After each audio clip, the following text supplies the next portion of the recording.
நம பார்வதீபதையே அரகர மகாதேவா. தன் சிவனே போற்றி, எந்நாட்டவர்க்கும் இறைவா போற்றி. சிவம் சிவகரம் சாந்தம் சிவாத்மானம் சிவோத்தமம் சிவமார்க்க பிரணேதாரம் பிரணதோஸ்மி சதாசிவம். வேதம் ஓதி வெண்ணூல் பூண்டு வெள்ளை எருதேறி பூதம் சூழப் பொழிய வருவார். புலியின் உரிதோளார் நாதாவெனவும் நக்காவெனவும் நண்பாவென நின்று பாதம் தொழுவார் பாவம் தீர்ப்பார் பழநகராரே. எல்லாம் வல்ல எம்பெருமான்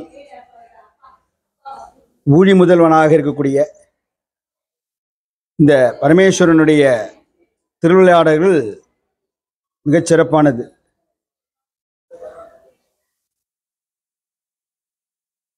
இந்த க்ஷேத்திரமாகப்பட்டது பெரிய புண்ணியமான க்ஷேத்திரம். இந்த உலகம் உய்வதற்கு வேடுவனாக சுவாமி ஆவிர்பவிச்சு இந்த உலகத்தை சிருஷ்டி பண்ணுறார். அந்நியக்ஷேத்திரே கிருதம் பாபம் புண்ணியக்ஷேத்திரே வினசதி, புண்ணியக்ஷேத்திரே கிருதம் பாபம் காசிக்ஷேத்திரே வினசதி, காசிக்ஷேத்திரே கிருதம் பாபம் ராமேஸ்வரக்ஷேத்திரே வினசதி, ராமேஸ்வரக்ஷேத்திரே கிருதம் பாபம் கும்பகோணேச்ச வினசதி, கும்பகோணக்ஷேத்திரே கிருதம் பாபம் கும்பகோணேச்ச வினசதி. காசியை விட பல மடங்கு பெரியது இந்த கும்பகோண க்ஷேத்திரம். ஏன்னா எல்லா க்ஷேத்திரத்தை செய்யக்கூடிய பாபம் காசியில் போகிறது, காசியில் செய்யக்கூடிய பாபம் இந்த ராமேஸ்வர க்ஷேத்திரத்தில் போகிறது. அதனால தான் காசிக்கு போயிட்டு ராமேஸ்வரம்னு சொல்லுவாங்க. ராமேஸ்வரத்தில் க்ஷேத்திர பண்ணக்கூடிய பாபங்கள் கும்பகோணத்தில் போகிறது. கும்பகோண க்ஷேத்திரத்தில் இப்போ செய்யக்கூடிய பாபங்கள் கும்பகோணேச்ச வினசதி. ஏன்னா எல்லா நதிகளும் இங்கே தீர்த்தமாடினது. மகாமக குளத்தில் சப்த நதிகளும் இங்கே பூஜை பண்ணி சுவாமி அடைஞ்சு அவங்களுடைய பாபத்தை போக்கின்றாங்க. ஏன்னா எல்லா ஊரிலும் உள்ள பாபங்கள்லாம் எல்லா நதிகளுக்கும் போனது இந்த கும்பகோண க்ஷேத்திரம். இந்த கும்பகோண க்ஷேத்திரத்தில் இந்த உலகம் பிரளயம் வந்த உடனே ஒரே ஜலப்பிரவாகம் ஆயிடுறது. அதில் ஒரு கும்பமாக வரவழைச்சு அந்த கும்பத்தை உடைச்சது இங்கே கும்பகோண க்ஷேத்திரம். அதனால தான் கும்பகோணம் என்று பெயர். இந்த க்ஷேத்திரத்தில் இந்த கும்பத்தில் இருக்கக்கூடிய சுவாமியை வேடுவனாக அவன் இங்கே தான் புரிஞ்சுக்கணும். அவனே தானே யாகி சுவாமி உலகம் உய்வதற்காக அவனே சிருஷ்டி பண்ணார். சுவாமியே வேடுவனாக அந்த கும்பத்தை உடைச்சு அந்த பீஜங்கள் இந்த எல்லா மிருகங்கள் பட்சிகள் நரஜன்மாக்கள் மனுஷர்கள் எல்லாத்தையும் சிருஷ்டி பண்ணுறார். அப்போ ஒன்று விழுந்த இடம் இன்னொரு இடத்துல, இந்த மாவில் விழுந்தது ஒரு இடம், இந்த கும்பத்துடைய வளையம் விழுந்தது ஒரு இடம், அந்த போட்டிருந்த யஜ்ஞோபீதம் விழுந்த ஒரு இடம், மாவில் விழுந்த ஒரு இடம், தேங்காய் விழுந்த ஒரு இடம், இப்படி இங்கே பஞ்சக்ரோஷஸ்தலமாக இருந்து எல்லாமே இங்கே ஆவிர்பவிச்சு இந்த க்ஷேத்திரம் மிக பழமையான, அதாவது ரொம்ப பழமையானது. அதில் இங்கே பானபுரீஸ்வரர், கௌதமேஸ்வரர், நாகேஸ்வரர், கும்பேஸ்வரர் இப்படி எல்லாம் ஆவிர்பவிச்சு இங்கே இருக்கார். அதுவும் இந்த பானபுரீஸ்வரர் க்ஷேத்திரத்தில் அம்பாள் இங்கே விசேஷமானது. சோமகலாம்பிகா சமேத பானபுரீஸ்வரர் சுவாமி பேரே பானபுரீஸ்வரர்னு பேர். பானம் விட்டதுனால அந்த பானபுரீஸ்வரர்னு பேர். அதில் இங்கே பரிவார மூர்த்தியாக இருக்கக்கூடிய எல்லாமே இருக்கார். விநாயகர் உள்ளே வந்த உடனே கொடிமரம் தாண்டி பிரதட்சணமாக வந்தோம்னா விநாயகர், அடுத்த சுப்பிரமணியர், வியாசலிங்கம், மகாலட்சுமி, அடுத்தது வாயு பாகத்திலே இங்கே விசேஷமாக இந்த துர்கை இருக்குது. அப்புறம் இந்த சுவாமிக்கு பின்பக்கத்திலேயே உத்தராபிமுகமாக மகாகாளி இருக்கா. அதுக்கு அடுத்தபடி எய்த்தாப்பில் ஆஞ்சநேயர் இருக்கார்.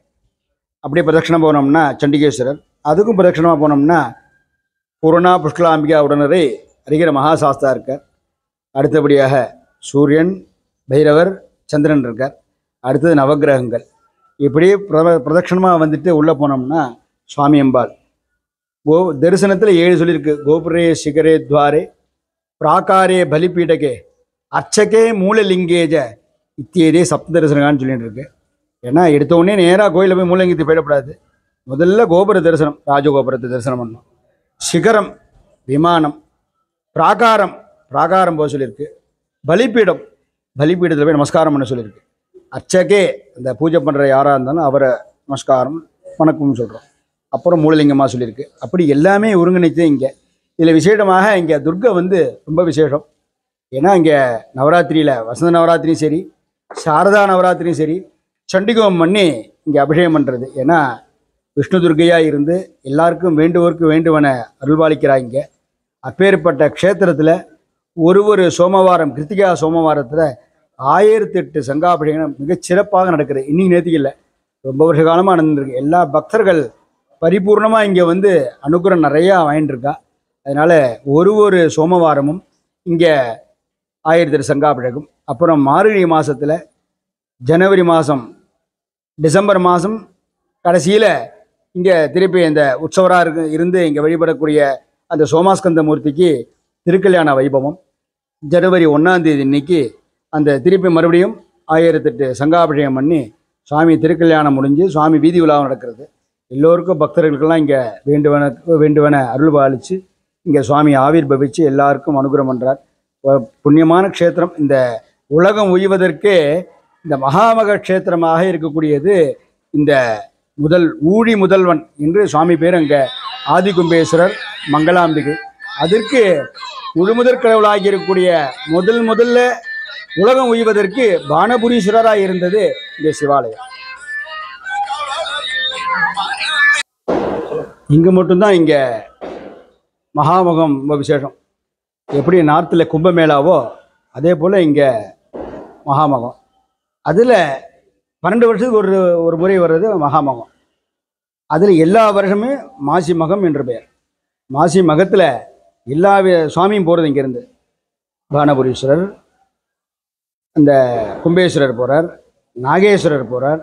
12 சிவாலயமும் போய் நேராக இந்த மகாமக குளத்தில் அங்கே தீர்த்தவாரி எல்லா சுவாமியும் சேர்ந்து தீர்த்தம் கொடுக்குறார். அதில் இங்கே விசேஷமாக இந்த எல்லா திருவிழாவும் 2 திருவிழா, மாசி மாத திருவிழா முடிஞ்சிருச்சுன்னா அடுத்தது வைகாசி விசாகம். விசாகத்தில் இங்கே அப்போ கொடி ஏறி 10 நாள் திருவிழா இங்கே பண்ணுறாங்க. ஏன்னா விசாகம் வந்து ஒரு விசேஷமானது. ஏன்னா ஒரு மாதமும் பௌர்ணமி சார்ந்தே வரும். சித்திரை மாதம் சித்திரா பௌர்ணமி, வைகாசி மாதம் விசாக நட்சத்திரத்தோட பௌர்ணமி வந்துடும். ஆனி மாதம் பௌர்ணமி நடராஜ அபிஷேகம், அதுவும் பௌர்ணமி சேர்ந்து வந்துடும். அடுத்தது ஆடி பௌர்ணமி அம்பாளுக்கு விசேஷமானது. ஆவணி பௌர்ணமி அதுவும் விசேஷம். அன்றைக்கி தான் இந்த நடராஜாவுக்கும் ஒரு அபிஷேகம், இந்த சில ரக்ஷாபந்தன் டே அதெல்லாம் வந்துடும். அது அடுத்தது புரட்டாசி அமாவாசை முடிஞ்ச பௌர்ணமி திதிமண்டல பூஜிதாயி நமகான்னு ஒரு மண்டலம் பூஜை பண்ணி சொல்லியிருக்கு அம்பாலை. அந்த புரட்டாசி பௌர்ணமி விசேஷம். ஐப்பசி பௌர்ணமி அன்னாபிஷேகம், கார்த்திகை பௌர்ணமி தீபக்காட்சி, மார்கழி பௌர்ணமி திருவாதிரை, தை பௌர்ணமி தைப்பூசம், மாசி பௌர்ணமி மகம், பங்குனி பௌர்ணமி உத்தரம். எல்லாமே நட்சத்திரமும் ஓரளவு பௌர்ணமி சேர்ந்து வரும். அப்படி நமக்கு எல்லாமே சுவாமி வந்து எந்தவித இதுவும் இல்லாமல், சலனம் இல்லாமல் எல்லாருக்கும் அனுகிரகம் பண்ணக்கூடியதாக அனுகிரகமூர்த்தியாக அங்கங்கனாதபடி எங்கும் நீக்கமர நிறைகின்ற கடவுள் பரமேஸ்வரன். அதாவது இப்போ திருமூலர் சொல்கிறார், சிவனோடு ஒக்கும் தெய்வம் தேடினுமில்லை, அவனோடு இங்கு ஒப்பார் யாரும் இல்லைன்னு சொல்லிட்டு பரமேஸ்வரன் ஒத்துந்தான் சதாசிவமூர்த்தியாக கருணாமூர்த்தியாக இருந்து அனுகிரகம் பண்ணுறது. அப்பேற்பட்ட எல்லாமே ஒருங்கிணைந்தது இந்த மகாமக க்ஷேத்திரம் என்று சொல்லக்கூடிய கும்பகோண க்ஷேத்திரம். விசேடமான ஸ்தலம் இது. நம்ம பார்வதீபதையே அரகர மகாதேவா. தென்னாடுடைய சிவனே போற்றி, எந்நாட்டவர்க்கும் இறைவா போற்றி.